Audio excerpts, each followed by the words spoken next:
On célèbre un anniversaire aujourd'hui, les 60 ans du mémorial de l'ancien camp nazi du Struthof. À cette occasion, une femme a fait le déplacement en Alsace, Liliane Carré. Elle est venue rendre hommage à son père, Yvan Carré, un résistant français qui repose aujourd'hui au pied du mémorial, dans la nécropole des déportés, une tombe qu'elle a longtemps cherchée. Florence Grandon, Guillaume Bertrand. Liliane Carré est venue se recueillir sur la tombe de son père. Un geste qu'elle ne peut faire que depuis 2014, quand elle a enfin su où il était enterré. Avant, elle ne connaissait que son lieu d'exécution, une prison de Halle, dans l'est de l'Allemagne. Je me suis dit, je veux aller à Halle, simplement pour me recueillir dans l'endroit où il est mort. C'est tout. En cherchant à Halle, pour savoir dans quel cimetière quand même, j'ai eu toutes les réponses. Et je suis venue ici presque aussitôt, enfin peu de temps après, déjà, sachant que mon père était là. Quel était votre sentiment quand vous êtes venu la première fois ici? Un soulagement, il est quelque part. Et une tristesse et une déception.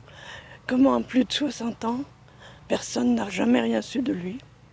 En 1943, Yvan Carré habite à Châtellerault, dans la Vienne, quand il commence des actions de sabotage avec les francs-tireurs et partisans français. Arrêté, il est jugé par un tribunal de guerre du Reich et déporté dans une prison allemande où il est ensuite guillotiné en juin 1944. Comme beaucoup de résistants et de déportés français, ses cendres sont envoyées à la nécropole nationale de Natzwiller. Mais une faute d'orthographe se loge dans son nom, 2 A au lieu de 2 R. L'erreur est maintenant corrigée pour Yvan et pour beaucoup d'autres déportés. Quand on nous a appris que les plaques allaient être changées, on s'est dit c'est l'occasion de faire une grande mise à jour de cette nécropole, puisqu'on savait qu'il y avait beaucoup d'erreurs dans les noms, dans les dates de décès, dans les lieux de décès.